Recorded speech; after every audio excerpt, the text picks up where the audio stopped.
Media से बात करते हुए चंद्रबाबू नायडू ने कहा कि किसानों को अकल तरीन कीमतें अदा नहीं की जा रही हैं, जिसकी वजह से किसान मसाइल का शिकार हैं और रियासती हुकूमत के साथ साथ रियासत के अरकान पार्लियामेंट भी खामोश तमाशा देख रहे हैं। चंद्रबाबू नायडू ने कहा कि 92 लाख अराजी खुश्क साली से दो चार है, लेकिन हुकूमत के पास नुकसानात की पाबजाई का कोई मंसूबा ही नहीं। चंद्रबाबू नायडू ने कहा कि हुकूमत मरकज से फंड हासिल करने में भी नाकाम हो चुकी है। उन्होंने किसानों को अकल तरीन नफा पहुंचाने के लिए इक़दाम करने का मुतालबा किया। नए रियासती वजीर अमकिना उत्तम कुमार रेड्डी ने कहा है कि हाउसिंग स्कीम के तहत मुस्तहक अफराद को मकानात की फराहमी को यकीनी बनाया जाएगा। गांधी भवन में सदर पीसीसी से मुलाकात के बाद मीडिया से बात करते हुए उत्तम कुमार रेड्डी ने कहा कि अमकिना स्कीमों पर शफाफियत से अमलावरी पर खुसूसी तवज्जो दी जाएगी। उन्होंने कहा कि मुल्क भर में रियासत की अमकिना स्कीम एक मिसाली हैसियत रखती है, क्योंकि दूसरी रियासतों में इस तरह बड़े पैमाने पर अमकिना स्कीम नहीं है। उत्तम कुमार रेड्डी ने तेलंगाना से मुताल्लिक पूछे गए सवाल पर कहा कि वो तेलंगाना के अवाम के जज्बात को आला कमान तक पहुंचाएंगे। అవకాశం కల్పించిన భావిస్తున్నాను। తప్పనిసరిగా హౌసింగ్ శాఖలో మరింత ట్రాన్స్పరెంట్ గా ఎఫెక్టివ్ గా గవర్నమెంట్ ప్రోగ్రామ్ ఇంప్లిమెంట్ చేయడానికి ప్రయత్నం చేస్తాం। స్వతంత్ర భారతదేశంలో ఆంధ్రప్రదేశ్లో జరుగుతున్న హౌసింగ్ ప్రోగ్రామ్ లాంటి ప్రోగ్రామ్ ఎక్కడ జరగలేదు, ఏ స్టేట్లో ఎక్కడ జరగలేదు। నాకు తెలిసి ప్రపంచంలో కూడా ఇంత పెద్ద ప్రయోజనం లేదు। ఎస్, డెఫినెట్ గా కొన్ని లూప్ హోల్స్ పొరపాట్లు ఉన్నాయి, అవి తగ్గించుకొని to make it more effective, more transparent, ఆంధ్రప్రదేశ్లో ప్రతి నిరుపేద కుటుంబానికి, అరువైన కుటుంబాలకి మరి ఈ ప్రోగ్రాం ద్వారా మేలు జరగాలని, మంచి జరగాలని శక్తివంతంగా కూడా కృషి చేయబోతున్నారు। అందరం కలిసి ఉంటాం, అందరం మంచి మిత్రులమే, అన్ని విషయాలు అందరం కలిసి పనిచేస్తాం। सदर प्रदेश कांग्रेस कमेटी बी सत्यनारायण ने कहा है कि ज़िमनी इंतखाबात में पार्टी की हार जीत की जिम्मेदारी पूरी पार्टी पर आयद होगी। मीडिया से बात करते हुए सदर पीसीसी ने कहा कि इंतखाबात में पार्टी निशान पर हिस्सा लिया जाता है और पार्टी की कामयाबी और शिकस्त की जिम्मेदारी भी पूरी पार्टी पर आयद होती है। उन्होंने काबीना में की गई मामूली तोसी पर इत्मीनान का इजहार करते हुए कहा कि पसमानदा तबकात को बेहतर मौका फराहम किया गया है। उन्होंने काबीना में नए वज़रा की शमूलियत पर सदर कांग्रेस सोनिया गांधी का शुक्रिया अदा किया। IAS ओहदेदारों के खिलाफ जारी तहकीकात और ओहदेदारों की जानिब से वज़रा पर लगाए जा रहे इल्ज़ामात से मुताल्लिक़ सवाल पर बी सत्यनारायण ने कहा कि किसी एक की गलती को लेकर पूरे इंतजामिया पर उंगली उठाना मुनासिब नहीं है। उन्होंने कहा कि काबीना में लिए गए फैसले की जिम्मेदारी तमाम काबीनी वज़रा पर आयद होती है, लेकिन फैसलों के दरपर्दा हुई मामलतों के वज़रा जिम्मेदार नहीं होते। सदर पीसीसी ने तेलुगुदेशम सरबराह चंद्रबाबू नायडू को तनकीद का निशाना बनाते हुए कहा कि अगर चंद्रबाबू नायडू अपने खिलाफ जारी तहकीकात के सिलसिले में अदालत से हुक्म इल्तवा हासिल न करते तो वो आज जेल की सलाखों के पीछे होते।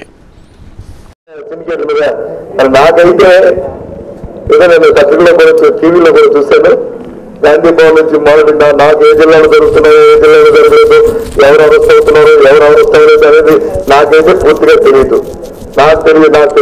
నేను చూసిన మరి మొత్తం చిత్తూరులో కూడా జరగలేదు అనుకోండి। జరిగే మరి చిత్తూరులో వచ్చి చంద్రబాబు నాయుడు ఆఫీసరా 9 సంవత్సరాలు ముఖ్యమంత్రి చేశారు కాబట్టి, ఇప్పుడు ప్రతిపక్ష నేతగా ఉన్నారు కాబట్టి మ్యాచ్ ఫిక్సింగ్ చేశారు, ఆపించారా, అధికారులు ఎక్కడ పట్టుకోదా సీఎం గారు పక్కన పెడితే ఎన్నుకున్నారు 9 సంవత్సరాలు ముఖ్యమంత్రి చేశారు కదా చిత్తూరులో, అవును కదా।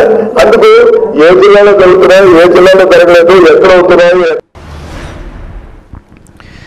तेलुगुदेशम ने इल्जाम लगाया है कि कांग्रेस हुकूमत ने ज़री शोबे को बदनवानियों का अड्डा बनाकर रख दिया है। मीडिया से बात करते हुए तेलुगुदेशम लीडर नरेंद्र रेड्डी ने कहा कि आदर्श रेतु प्रोग्राम के तहत भी मुस्तहक किसानों की हक तलफी करते हुए कांग्रेस कारकुनों को फायदा पहुंचाया जा रहा है। उन्होंने कहा कि चंद्रबाबू नायडू जहां किसानों के मसाइल के लिए जिद्दोजहद कर रहे हैं, वहीं कांग्रेसी कायदीन हुकूमत की सरपरस्ती में लूट मार में मसरूफ हैं। ఇటువంటి ఉత్తర్వులు వస్తా ఉన్నాయి అంటే ముఖ్యమంత్రి గారు దేనికి ఏ ప్రమోషన్తో ఏ ఉద్దేశంతో కన్నా లక్ష్మణానికి ఈ యొక్క వ్యవసాయ శాఖ అప్పచెప్పారు? కాంగ్రెస్ పార్టీ కార్యకర్తలను నియమించుకోవడానికా? ఇవాళ అధికారాన్ని మొత్తం కూడా ఇన్ఛార్జ్ మినిస్టర్ చేతిలో పెట్టి అర్హత ఉన్నా లేకపోయినా ఇవాళ ఉన్న ఆదర్శ రైతుల రాష్ట్రంలో చూస్తే బ్యూటీ పార్లర్లు నడిపేవాళ్ళు, రియల్ ఎస్టేట్ వ్యాపారం చేసేవాళ్ళు, సెంటు భూమి లేని వాళ్ళు, వ్యవసాయం అంటే తెలియని వాళ్ళు, ప్రభుత్వం ఇవాళ రాష్ట్ర ప్రభుత్వ ఖజానా నుండి కోట్ల రూపాయలు ఖర్చు పెడతా ఉన్న డబ్బు राजीव युवा कर्नालू स्कीम के तहत बेरोजगार अफराद को मुख्तलिफ कोर्सेज की तरबियत देकर उन्हें रोजगार फराहम करवाने के लिए कोका की टट्टी में एक सेंटर कायम किया गया है। रुकने बलदिया और साबिक मेयर मीर जुल्फिकार अली ने इस मरकज के लिए अपने मकान में जगह फराहम की है। रुकने असम्बली अहमद पाशा कादरी ने इस कम्युनिटी सेंटर का इफ्तिताह अंजाम दिया।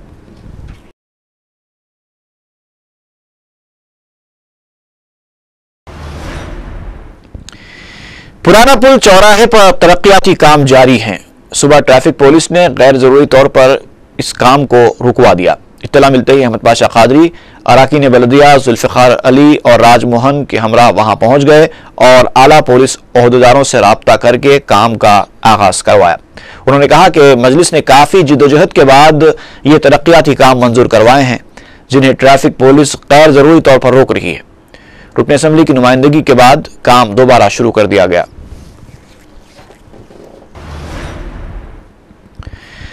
मॉडल स्कूल्स में तकर्रुरात के लिए जारी किए गए एलामिया के कवायद व ज़वाबित के खिलाफ उस्मानिया यूनिवर्सिटी तलबा JAC की जानिब से एहतजाज किया गया।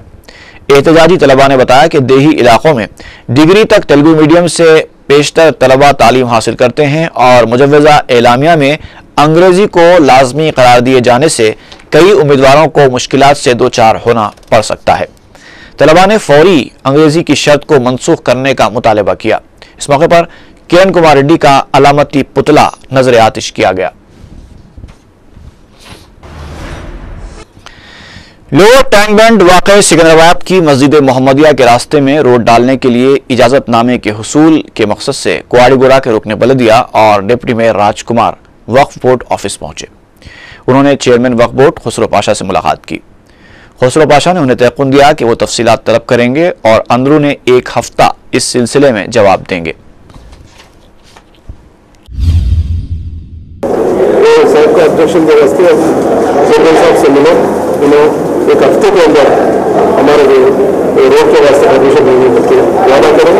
इसके मुताबिक हम चेयरमैन साहब बहुत शुक्रिया अदा करते हैं और हमारे जो वफद मेरे साथ में मुतवल्ली साहब भी मस्जिद के उन्हें भी आ चुके हैं और फिर बस्ती वाले खुद साहब से बात करें, साहब भी बहुत खुश है। इसके मुताबिक ये रोड जल्दी से जल्दी होता हमारा। कायद मजलिस हबीब मिल्लत अकबरुद्दीन ओवैसी ने बल्दी हल्के कंचनबाग का दौरा किया। हुकूमत जहात बल्दी बरखी और आबरासानी के ओहदेदारों के साथ किए गए इस दौरे में अकबरुद्दीन ओवैसी ने अवाम से मुलाकात की, उनके मसाइल दरियाफ्त किए। चंद्रागुट्टा असम्बली हल्के के तमाम अराकीन बल्दिया के साथ उन्होंने तरक्याती कामों का जायजा भी लिया। ज़ेर तकमील कामों को जल्द से जल्द मुकम्मल करवाने की हिदायत दी। अवाम की कसीर तादाद ने उनका वालेहाना इस्तकबाल किया।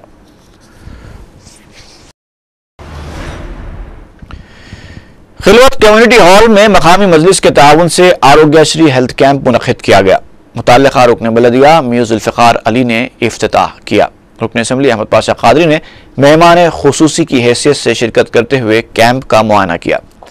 मुख्तलिफ दवाखानों के माहिर डॉक्टर्स ने अवाम के तिब्बी मुआयने किए और उन्हें दवाएं भी मुफ्त फराहम की गईं।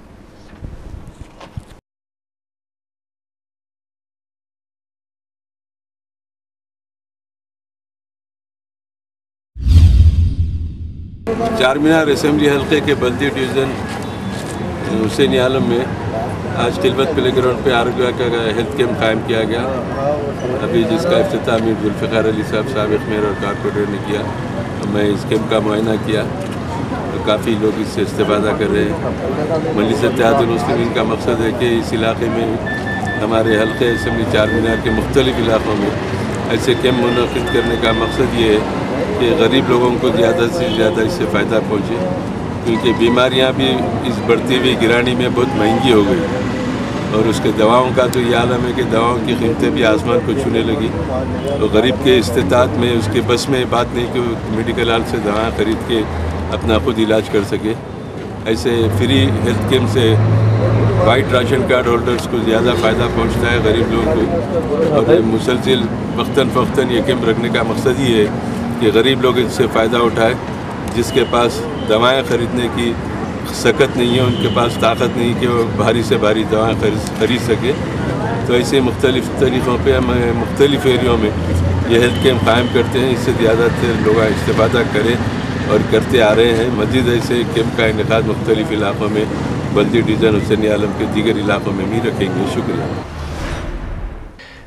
अजीम तर बलदिया हैदराबाद के मेयर माजिद हुसैन को ताजिराने महबूब चौक की जानिब से तहनीत पेश की गई। इस मौके पर मजलिसी कॉर्पोरेटर्स मीर जुल्फ़िकार अली, मोहम्मद गौस, मोहम्मद गफ्फार और मोहम्मद मुकर्रम अली के अलावा दूसरे मौजूद थे। लंगर हाउस चौराहे पर ऑटो ड्राइवर्स ने ट्रैफिक पुलिस के खिलाफ एहतजाज किया। एहतजाजी ड्राइवर्स ने मीडिया को बताया कि ट्रैफिक पुलिस अजला के ऑटो रिक्शाओं को शहर में चलाने पर बड़े बड़े जुर्माने आयद कर रही है। हालांकि उन्होंने अदालत से रुजू होकर शहरी हुदूद में ऑटो रिक्शा चलाने की इजाजत हासिल कर ली है, लेकिन ट्रैफिक पुलिस फिर भी जुर्माने आयद कर रही है और ये इस्तिदलाल पेश कर रही है कि उसे अदालत की जानिब से कोई हुक्म मौसूल नहीं हुआ।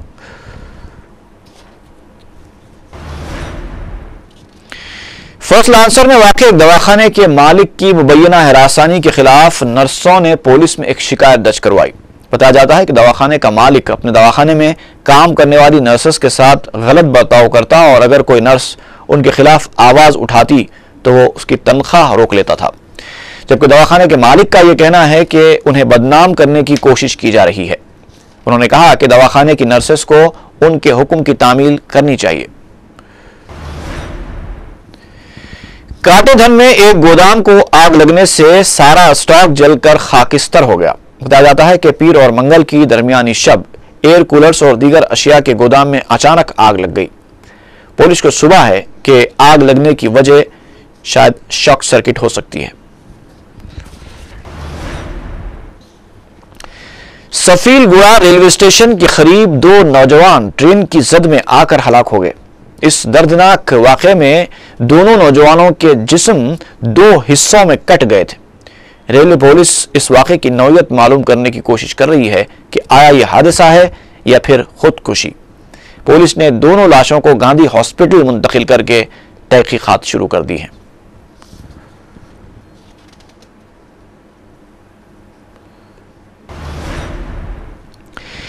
सरकारी दवाखानों का नाम सुनते ही जिम्मेदारों की लापरवाहियां आंखों के सामने फिर जाती हैं। इस सिलसिले में उस्मानिया हॉस्पिटल तो मशहूर है ही, गांधी हॉस्पिटल का हाल भी कुछ कम नहीं है।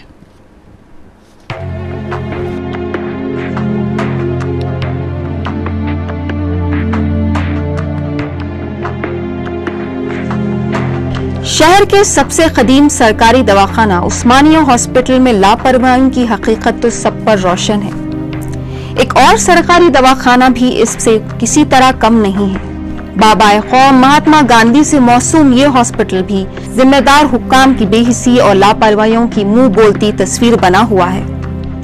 हर तरफ इतनी गंदगी है कि नाक नहीं ठहरती। इस हालत जार को देखकर ये कहा ही नहीं जा सकता कि ये हॉस्पिटल है।